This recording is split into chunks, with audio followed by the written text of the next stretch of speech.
webinar to host today's event, and you should be seeing the title slide of today's presentation as well as myself, Bruce, and Sarah on the top of your screen. Also, along the right-hand side of your screen, you should see the Control Center. And in that Control Center, there are two places you're welcome to ask questions. One is under the chat panel, and two is under the questions panel. If you can't see any of the screens, can't see the control panel, feel free to send me a chat or leave and rejoin this meeting, and that should resolve this issue. The final thing I need to mention is all microphones are muted by default at the beginning of this presentation. However, at the end of this presentation, you may click the hand icon, which is in that toolbox, and I'll go ahead and unmute you and you can ask your question. If you prefer to stay muted, you can type in that question in the questions panel and I'll ask on your behalf. So with that being said, let's go ahead and get things started. I'm going to turn it over to Bruce Ward, VP of Business Strategy, and Sarah Pierce, Senior Consultant, to discuss the advantages of having MFA turned on. Take it away, guys. Hello, everybody, and thank you for joining us today for the MFA in a Day and also a conversation around modern authentication. Thought we'd take this time. We've got about 45 minutes today. Kind of going to break it in the first half or maybe 2/3, we're going to be discussing MFA, and then and actually I guess I could put the agenda slide up. Talk about MFA and kind of why do people need it? How is it executed? And provide some overviews, because there is a great number of things that can be done and some variables. But at the very end, after saying all that can be done, I want to break it back down and just make it really simple. And I think Sarah, I have the great luxury, if you will, of having a senior consultant with me, Sarah, who does this stuff on a daily basis, right? So she's much more comfortable, and we're going to kind of get into some consoles and look at some things too. So, well, I'm going to kill you with some PowerPoint. She's going to, has some of the more technical answers and how-tos with regards to that. But we'll also, we're going to throw in some poll questions here too, just to kind of keep this as interactive as possible. Love for you to light up some questions here and there. MFA is, at its very basic, very simple, and can get obviously much more complicated as you get into extending MFA scenarios beyond the priority areas, which might be for admins, which was our initial point today. Kind of in the latter half of the presentation, we're just going to talk a little bit about legacy authentication and its path into bye-bye land, and what that means for you. What does modern authentication mean? These are, I'll call it quote unquote Microsoft terms. At the same time, you're subject to the limits and the end of support for some of that legacy authentication. In the very end, I thought we'd just kind of wrap things up with an offering we have and have had in market called One Day MFA to kind of help you get started and see where you're at. So with that, I think we're going to start with a poll question. These are the questions we're going to ask you. They're relatively simple questions, and I think, Samantha, if you don't mind throwing those up on screen, then we'll give people a little bit of chance just to see where we're at, and maybe you can recap for the audience and show them, where people are at. Do you leverage multi-factor authentication for administrator accounts today? That's one key aspect. Now, Microsoft has been stating that that's something that is a top priority, right? And in fact, by default, if you were to fire up Office 365 today, that would be enabled by default. If it's not enabled for you, it's certainly something that should be done. And then the second question, will employees working remote, do you leverage MFA for VPN access to company resources?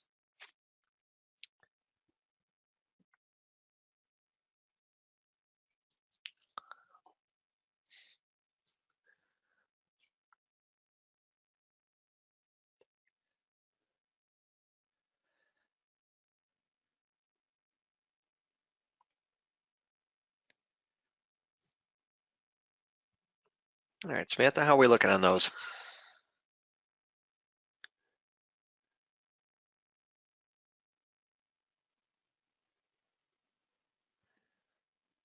Samantha, and unfortunately, I don't see the poll results only because I'm sharing my screen, but if you could recap them for me, that would be great. I'd just love to know where things are at. Yeah, so for the second question, we have 35% answered yes, and 65% said no. So great. Okay.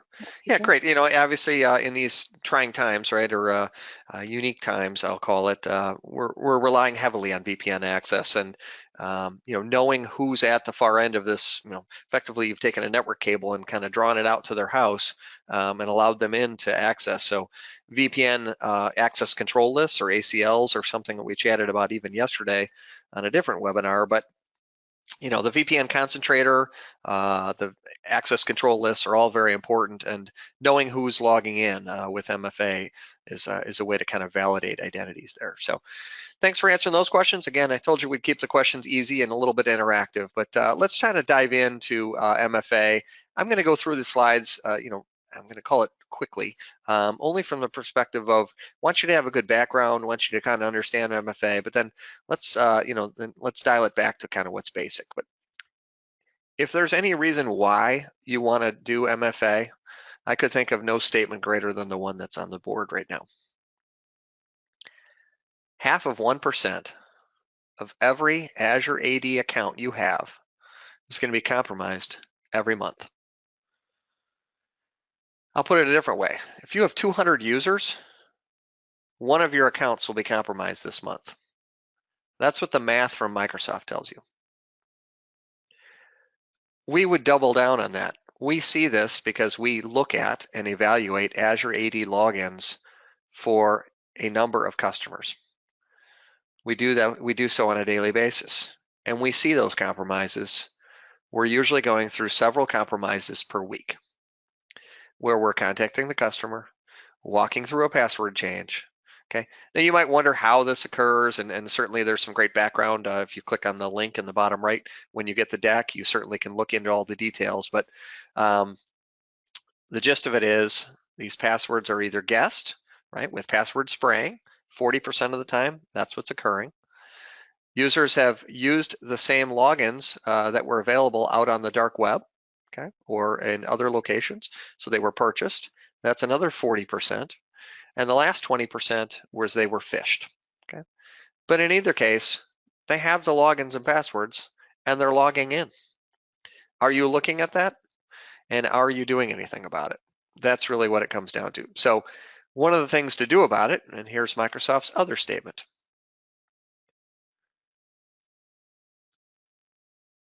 And keep in mind, Microsoft is looking at several billion logins per day. Okay, so they have the numbers. They know what's happening. We also, you know, would say from our evidence, this is also equally true. Okay, we ourselves leverage MFA as a protective control for all of our logins from our organization. So this is a great strong statement as to why, and I'm not going to drill in a ton more on why, other than to say, this is probably what you have today, right? You've got some on-prem, you've got some AD, some of your devices are part of that domain, but yet you have all these other devices that also need to go out into leverage SaaS-based apps at a minimum, probably taking advantage of Office 365, but potentially additional ones beyond that, okay? And it's a little bit of a soup, right? Your authentication to on-prem probably is synchronized with Office 365 synchronization, but probably is not synchronized with any other SaaS-based apps. And those devices fall into or out of different levels of control based on whether they're just part of AD, whether it's an iPad that can't be part of AD, but maybe it's part of Azure AD. You know, you've got hybrid joins and things of that nature. So it's a little bit of a soup. And kind of here's where we need to get to. So let's kind of walk through that. See a different picture, I guess, but same sort of thing. Active Directory and on-prem, everybody has it, right? And that's your identity control plane. Ultimately, that's what you trust. And we've got these cloud applications out there, and we've got some BYOD devices, right, that people are leveraging. We're kind of wondering, all right, where does, you know, how and where are these guys going to authenticate? Maybe the BYOs can go directly to the cloud, things of that nature. So you've got, you know, VPNs potentially for people coming back into your office and maybe going out and going to the cloud. And that's kind of where you're going today. And then you've got these other cloud apps, and you're not sure if they're part of that authentication scenario or if you have a different authentication scenario. You've got customers and partners that are part of a different world potentially, or maybe you provide them logins on your Azure AD, and you have some process for managing that. And then there's all those devices that are, mobile managed and so forth. So where we're trying to get to, I'm just going to kind of build this out here. Where we're trying to get to is have Azure AD be a central source for a lot of the authentication. Okay. Currently today, obviously Azure AD and on-prem, you probably have a good mixture going on there. The other thing I'm going to point out is look at the little thumbprint that's next to the Azure AD cloud. That should be considered MFA, right? True validation of the identity, whether it's a biometric like a thumbprint, which ultimately is what MFA really uses if you're using a thumbprint enabled device. So this is kind of where we're going. There would be a fair amount to talk about. We're really not going to talk about single sign-on and basically leveraging all the apps that are available there extensively, but do know that anything you're doing for Office 365 is absolutely good work and setting up a playing field for your, DocuSign and Salesforce and other applications to be tied in there. In fact, there are some 3,500 plus applications that are natively tied right in with Azure Active Directory. So quite simply, Azure multi-factor authentication, how it works, and this will be kind of fun. I think I'm going to enjoy doing this. We're going to take a pen out. So you can use your MFA, which leverages your phone here, phone of any variety, Android or otherwise, as your second factor. And there are a number of ways to have it configured, and Sarah's going to show you some of this. And in general, we're no longer really recommending phone calls, and we're no longer recommending SMS text authentication. Kind of leaves us with what they call the Authenticator app and or push notifications. So just because we're not recommending against it doesn't mean you can't use it. But phone calls and text messages can be, there are things called SIM swaps and other things that we have where the phone as an identity provider is only as good as the knowledge of where that phone is. So in most cases, a great piece of authentication, but push notification kind of solidifies that a little bit more along with the Authenticator app. So quite generally, it's in addition to what you know, which is your login and password, it's essentially a push notification or a Authenticator app code generation that is a second factor or multi-factor for you to log into some of these applications. Now let's walk through that, and here's the Microsoft Authenticator application, which you put on your phone, which really is tied to your identity. Sarah is going to demonstrate that shortly, so we'll kind of skip by that. I guess I do want to point out, Azure Active Directory as a whole, and I know a fair amount about Microsoft products and so forth. Just note that Azure Active Directory has a lot of features to it, and multi-factor authentication is one capability, right? It doesn't compete with any other capabilities. It just means that today our focus is going to be on MFA. I think I am going to mention, we're going to mention, I think, identity protection. Just recently, I was talking about hybrid join, right? An Azure AD join. So again, we're not spending a fair amount of time on that. We talked about single sign-on to a number of applications that would be done through the access panel. We talked about enrolling devices really quickly, right? You could have these devices hybrid joined, and so that's also MDM auto joining. Just kind of looking, I definitely am going to be talking about conditional access as one of those things, again, you can do. Sarah is going to be showing you some capabilities around self-service, not necessarily for password changes, which is another element of Azure Active Directory, but the ability to change how you would like to leverage MFA. And then things like single sign-on to SaaS apps. We certainly kind of showed a big cloud, and we're not talking about how to do it necessarily today, but really some interesting things that can be done there. So just know that Azure Active Directory is a lot bigger than what we're pointing at, but we're trying to stay very focused on MFA, and then even more specifically, MFA for administrators. So with that as kind of context, I guess I want you to know about two things with regards to this. We're going to be talking about, and everything we're going to show you today from a demonstration perspective is going to be available for anyone who owns Office 365. Probably should have done a poll question around who owns Office 365, and I could have you raise your hands, but I don't think I would be able to see and track who raised their hands. So long story short is there are two versions that you want to think about here. There's what's free and or included with Office 365, which is here, okay? And it's called MFA for Office 365. And everything we show you today can be done with MFA for Office 365. That said, it would be nice for you to know about advanced features that are possible. And those features are lit up in something called Azure AD Plan 1 or Azure AD Plan 2. There's a grid, and I'm going to go by this quickly because I don't want you to memorize it or look at it or even like start going, I wonder what else I can get. But just know there's some kind of cool things down here, like see these trusted IPs? We're going to talk about that, right? And we're going to talk about conditional access and the ability to use, hey, if my users are sitting in their seat at their office, I don't want them to have to MFA. I'm going to trust the IPs and the subnet of my office or that branch or that WAN location or when they VPN or things of that nature. So there are some features that can be paid for and are quite nice, and they're all laid out in this fine little grid that I'm going to skip by. There it is. So enjoy the grid, enjoy the future homework that we'll have with regards to what features it is you want, but know that today we're going to be very focused on free and what's available in the MFA for Office 365.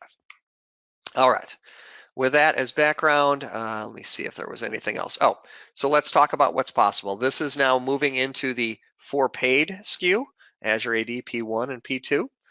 P1 enables something called conditional access. We already talked about location, right? And your ability to have that as one of them. And Sarah's going to show this a little bit later too, but applications can be determined. Hey, I only want people to MFA when they go into this financial app or this app that has some data regarding my customers.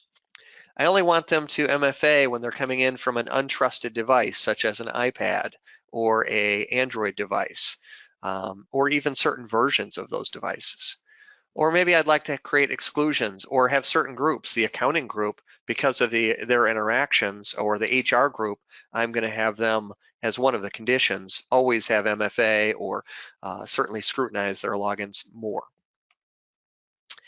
In addition to those conditions, there's obviously some capabilities for Microsoft to look at the login, where it's coming from, what device it's coming from, what application they're trying to do, and in a very quick manner, determine the risk level, produce that session risk, and then allow you to do some kind of control. Well, by default, right, if you, MFA or, log in or log out has always been just whether you had the right credentials. But now look at some of these controls. Yes, I'm going to let you in, or yes, I'm going to let you in, but not to, I'm only going to let you have a certain amount of time maybe on an application, or because you're coming in after hours and accessing a sensitive app from a device that's outside of our network, I'm going to require MFA, or whoa, we were wondering when that device would pop back up, we're going to force a password reset on it, or deny, right? So a lot of capabilities there, and then, oh yeah, by the way, ability to tie this in with on-prem apps, with your VPN, with your web applications and so forth. So lots of nice capabilities available under the paid for version of Azure AD P1. Tie in with that, in Azure AD P2, you get one additional checkbox, and that one additional checkbox you get is something called identity protection or risky logins. So basically what this is this is Microsoft's, I think of it as like a credit score or a FICO score. Constantly monitoring in the background is Microsoft, looking out on the dark web, looking out on behavior patterns of who is logging in, looking for infected devices, brute force attacks, and other things that are listed there, and basically making a determination that that user login is a risk ranking of either low, medium, or high, or a risk ranking of maybe 0 through 100. However it's identified, you can take then action. Okay, if my risk score is low, then allow them in. If the risk score is medium, this is something you add on to any other conditions you have, If the risk score is medium, indeed, I want to MFA them or have them go through a password change. Or maybe prohibit their access for longer, things of that nature. So risk score is a real-time score from Microsoft called identity protection. In addition to have a console you can look at for, hey, who has risky scores and why, you have the ability to inject that logic into your condition statements as part of your MFA. Okay, that's my portion of MFA. And actually, let me just stick there. And why don't we go to Sarah, if you don't mind presenting your screen, and I think I can make you presenter. All right, while we're waiting for Sarah's screen to share, there are 2 questions in the queue that I thought I'd throw out there real quick. Sure. The first one is, can I do Microsoft MFA with on-prem servers? I do not use Azure or M365 for my company. So Azure MFA is a service of Azure Active Directory, and Azure Active Directory comes with Office 365, but you don't need to have Office 365, nor do you have to have full Azure, right? You can just purchase that service. That said, the service can be used for on-prem services, and including VPN or even localized applications like an intranet through the use of a gateway server that essentially does the communication from on-prem to cloud. Sarah, anything to add to that? No, you've covered that pretty well, actually. Okay.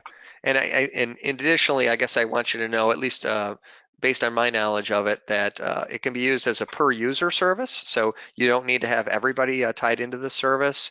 You can buy just Azure AD MFA service, so you'd have to purchase plan 1, obviously in that case.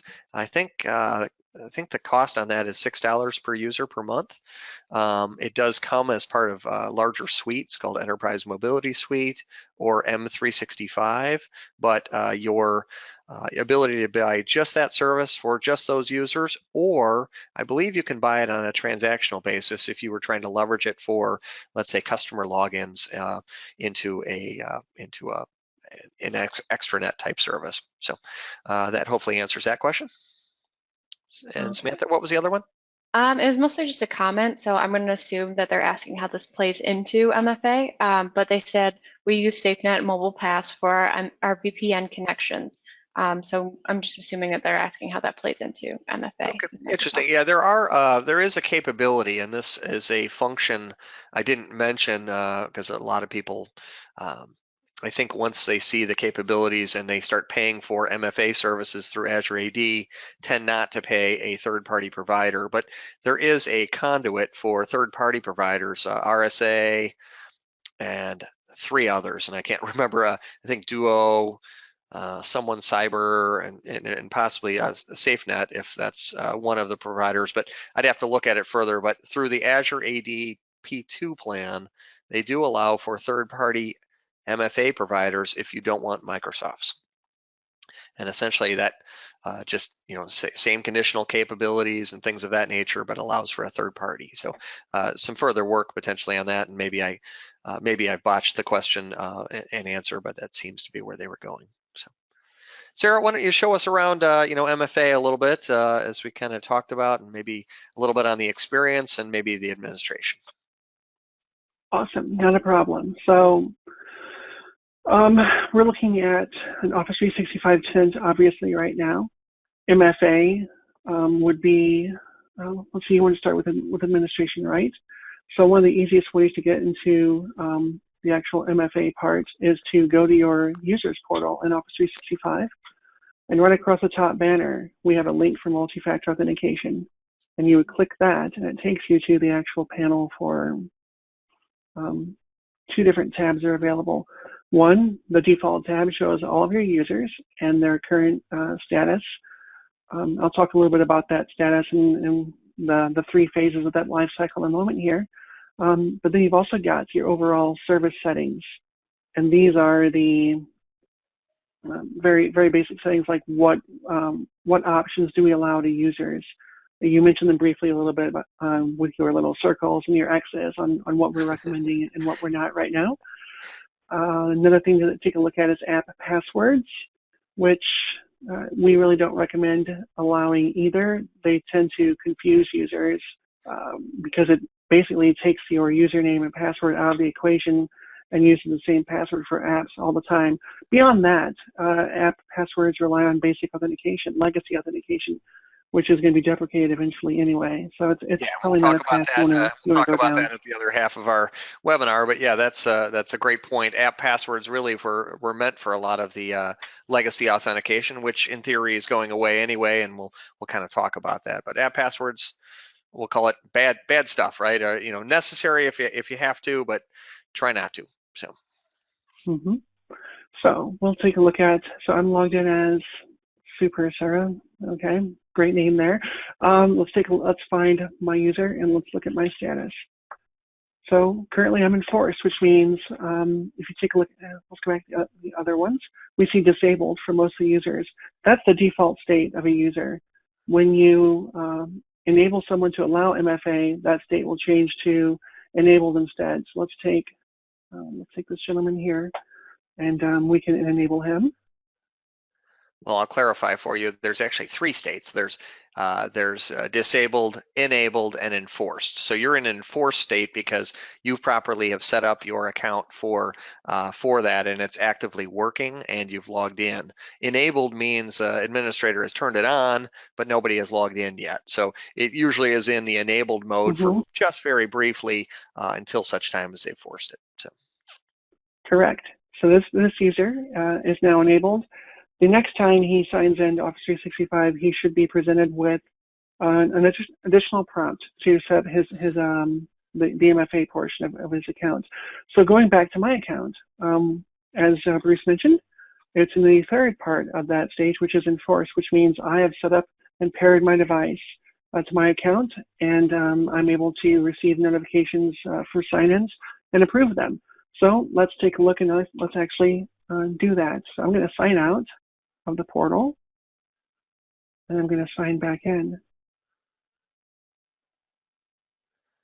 And presumably this is where people are going to have questions, right? There's always been questions about MFA and what is the experience like, and so we thought we'd show you the experience, right? And we use MFA every day, all the time for all of our applications as well as for our logins. And so this is an experience very similar to what we see when logging in through a website or through a browser, but we'll talk further about what that looks like for an on-prem user or for regular applications.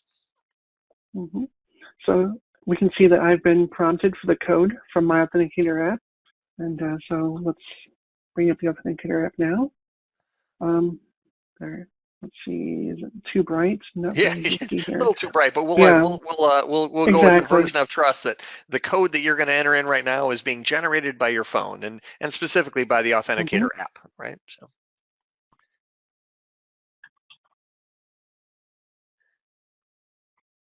And it took my code, and I'm going to choose not to stay signed in because it makes things a little easier for me to demonstrate. Should we do that again? But okay, so I have passed successfully the MFA prompts, and I'm now in. Okay, so and another option there would have been to have it, push a notification to your phone, where your phone would say, are you trying to log in right now?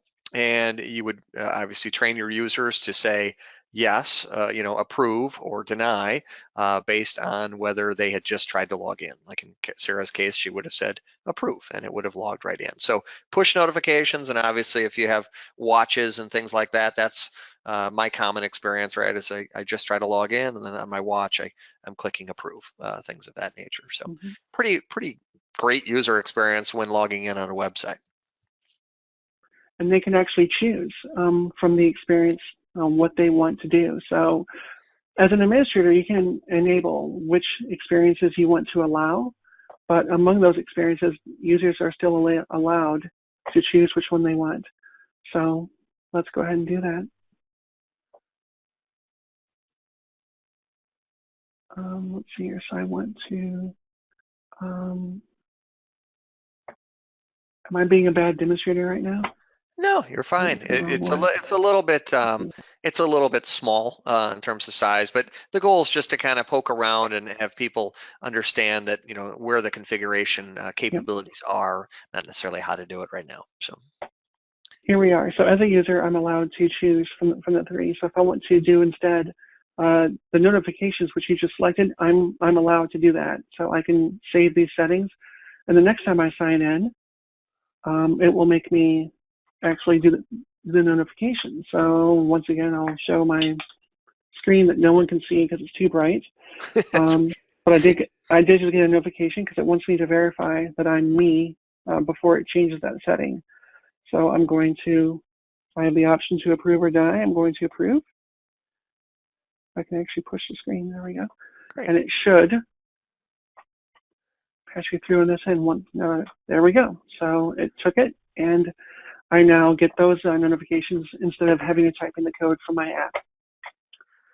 Wonderful. So Sarah, one of the practices I think that we evangelize here is administration. Like, so you are, I'll call it Super Sarah, right? Because your admin account for even a demo tenant is different than your regular account. Is that correct? And so you might at least differentiate and have MFA tied on the one that has the admin credentials at a minimum. Is that correct?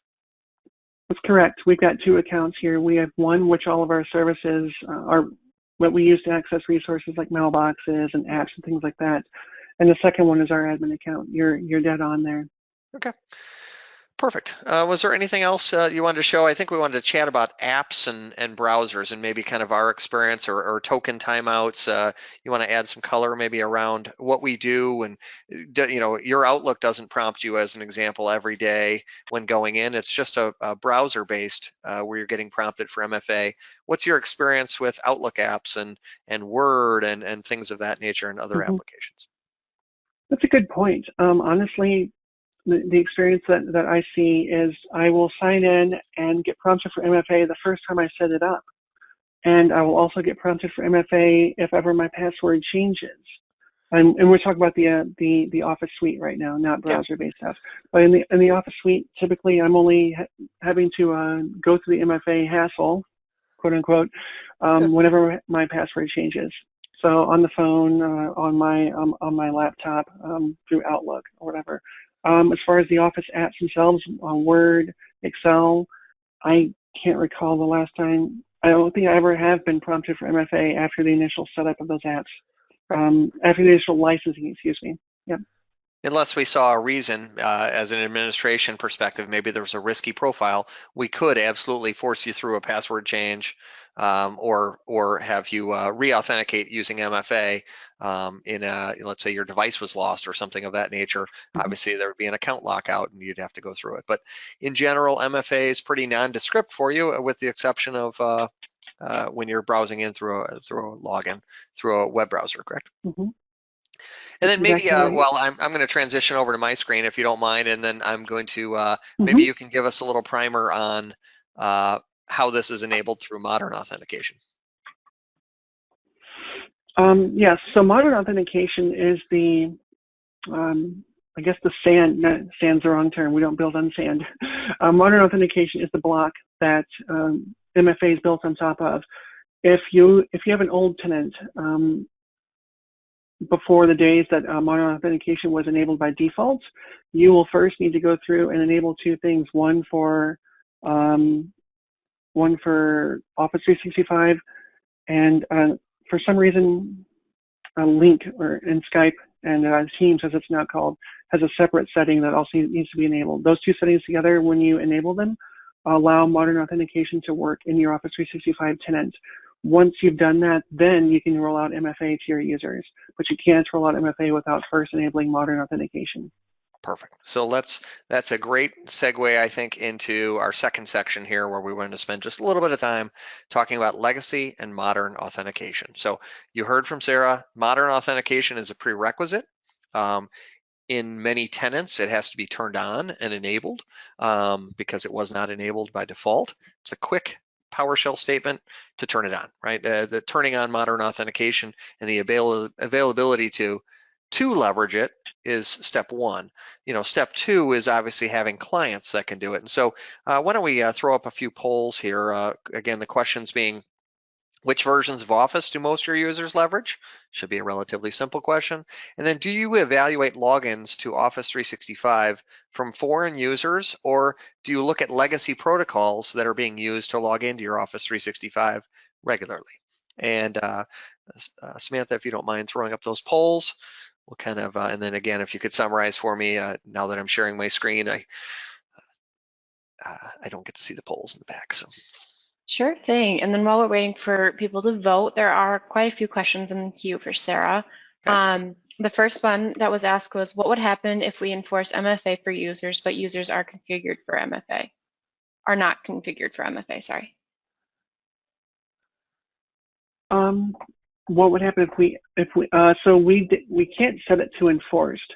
The two options we have are disabled and enabled. And it's up to the user to enroll a device, to pair it basically to their account, for it to automatically behind the scenes become enforced. But we can't. So I think we're they'd not be able to set prompted. either. They'd be prompted to enroll that device for their MFA, as I recall. Correct. They receive the prompt when it's enabled, and once they complete the process, it switches from enabled to enforced on its own. Yeah, that's a good question. And then Samantha, if you want to go to the next poll, or and then ask another question, why don't we? I love the interaction. Okay, real quick, the poll results, 65% of those answered said Office Pro Plus, the latest version. Okay, 20% was Office 2016, sorry.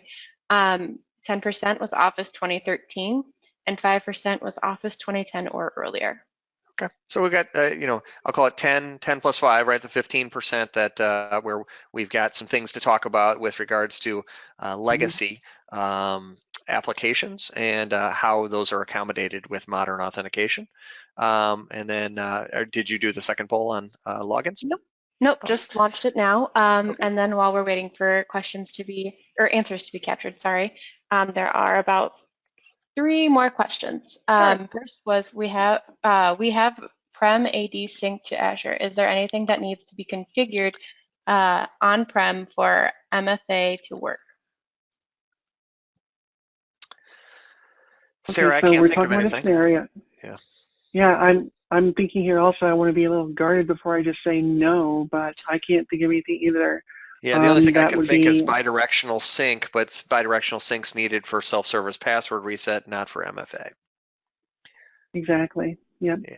You'd want to check your version. Or the password authentication won't matter either. Yeah, I mean, we have a MFA workbook, a resource guide that we go through to kind of look at Azure AD sync levels. But yeah, other than that, I can't think of anything. Next question, Samantha. All right. Why is the Authenticator app better than text messages? Actually, Bruce, I know you mentioned that a little bit earlier. You talked about I don't SIM think swapping. Authenticator app is any better than text messages, as I recall. I think it's push notifications that we actually recommend the most. Even nowadays, I'm recalling an internal conversation we had on that. So it's not a firm policy by all means, but I believe our guidance is with regards to actually use of push notifications or certificate-based MFA. Okay, and then real quick, 2 more questions, but I thought I'd announce the poll results. Out of those answered, 30% said yes regularly. Great. 15% said yes, but not often. 45% said no, and 10% said soon because we will be enlisting Peters and Associates. I put that in as a cheeky response, but yeah, okay. Thank you for thanks for biting on that one, everyone. But I appreciate that. And was there another question? I guess before we move on, I think I have 1 or 2 more slides, and Sarah's got a little bit of discussion. But I appreciate the questions because I think if you have questions, we hope to have answers. So. Yep. So there are 2 more questions. The first one is, what is the experience for the end user if they have turned on MFA for a few users, but not on the remember multi-authentication and then turn that option on? So Sarah, yeah, I mean, well, go ahead and answer, but I think you're doing this for a client now, right? Their goal is to, and our goal of our offering is to turn on MFA for a select few users, right? And have you experience it. Make sure that the experience is solid, good. It could be some people in IT. You could have some people leveraging some apps out in accounting, one person per department, however you want to do it. But it is a per user setting if you assuming making the right assumptions regarding the environment, and we want you to try it, right? And we want you to experiment, and that's exactly what our effort called One Day MFA is all about. So the experience is nothing, nothing for the people that aren't enforced, and just like you would like, and relatively simple, we think, for the people where it is enforced. Awesome. And then the last question was, should legacy mail protocols be disabled, such as POP or IMAP? IMAP or POP?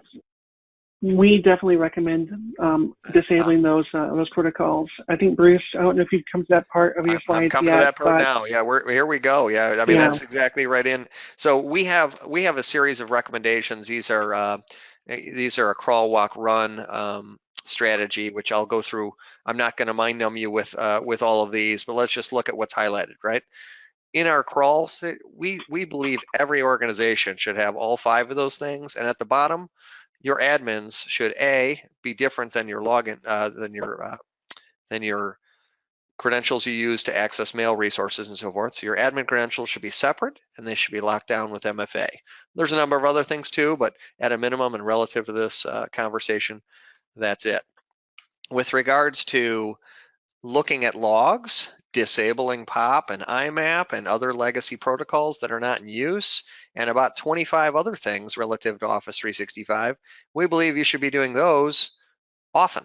And in fact, looking at the logs on a daily basis, disabling POP and IMAP, not only for your initial set of users, but when you also the plan that creates new users, when you create them, make sure that POP and IMAP are always turned off as part of that mailbox plan. So that absolutely is a normal part of our course of business and how we set things up. So that's just kind of an overall template, and we're not going to talk about all the other goodies that are on that page, but in highlight are the things that are relevant to this.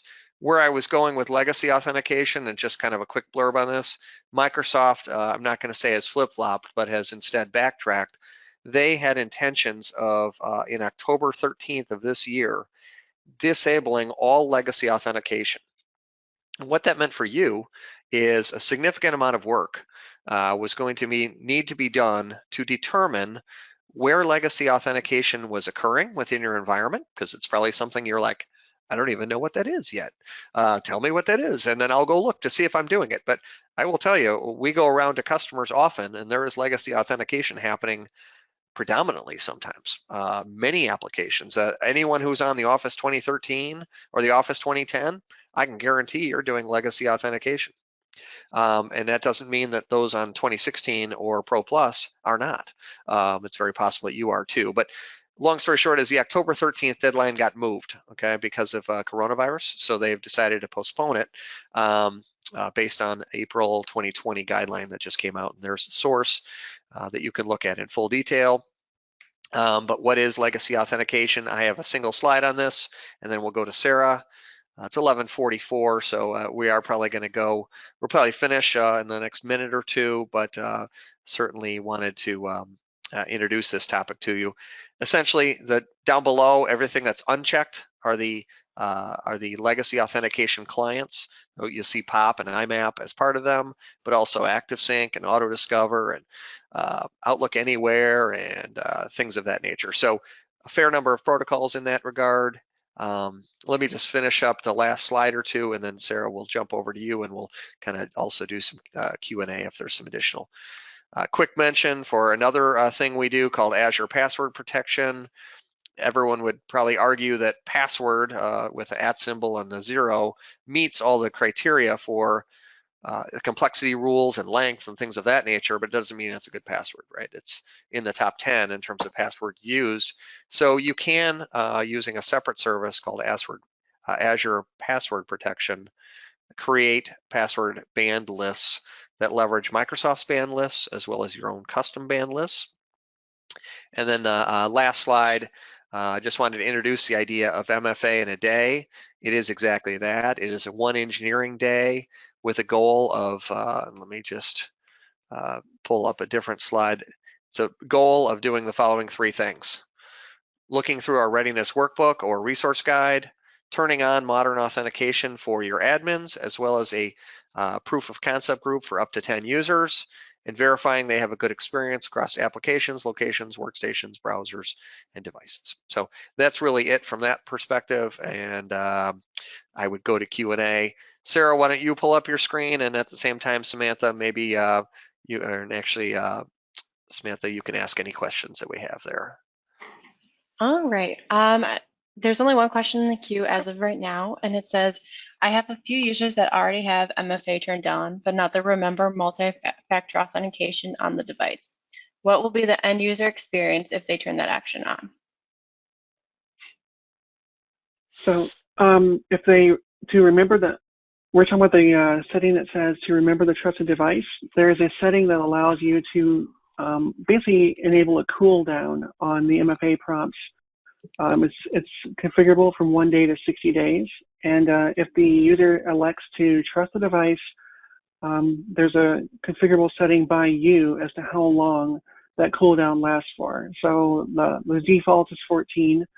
But it's configurable up to 60 days. So basically what will happen is if a user signs in successfully with MFA and they check the button that says trust this device, they won't be prompted again for MFA from that device for the number of days you configured. It's a great answer, and to some degree, you know, it's a variance as to how kind you want to be to your user's experience versus security. So you definitely have some metrics along the way to do this. Sarah, what are we looking at here? This is a view of legacy authentication. So we're looking at sign-ins in Azure. So to get here, I went to portal.azure.com. I was already signed in with my admin account. I clicked on the Active Directory resource. There's like hundreds of resources in Azure. So from Active Directory, we've got a sign-ins link over here on the navigation bar, and it shows basically all of your user sign-ins. Now let's filter it. So we just see legacy authentication. So I'm clicking the Add Filters button. I'm choosing by client app, and I'm applying. Now, so that's there as an available filter. I now need to tell it how to filter. So modern auth clients are the top 2, and then legacy authentication clients are the bottom with 13. So let's quickly select all of those, and let's see in this small little test tenant of ours if we can find any legacy sign-ins. Oh, look, we got one. We have one. Last month, yes. Sorry, folks, we don't have very many users in this test tenant, but here we are. So this is what you would do if you want to find users who are still using legacy authentication. And that way you can then point them up for remediation, deploy a new client. Bruce mentioned the various flavors of Office. Office 2010 does not support modern authentication at all. 2013 does support it with a couple of registry entries. And 2016 supports it out of the box. So based on what clients you got, that's what you have to do. As far as mobile devices, Android doesn't support it, iOS Mail does, and the Outlook app does as well for modern authentication. Perfect. Okay, so there we go. Yeah, Sarah, thank you. Thanks very much for being available for us. And Samantha, I'll assume there's no more questions in the queue. Thanks very much all for yielding 1 or 2 minutes as we go over here, but very much appreciate your attendance today. If there's something we can help you with, great. Recall that our MFA in a day is available on our website. Either search for it or in the follow-up, we'll be providing you a link to the MFA in a day. Again, get started. We believe MFA is a very strong technology to help you, and worry less about legacy protocols now as the date is moving, but do know that there's still some efforts that probably should be looked at as time allows. And if you certainly want us to begin that process as part of the MFA in a day, we can. Thank you all very much for attending.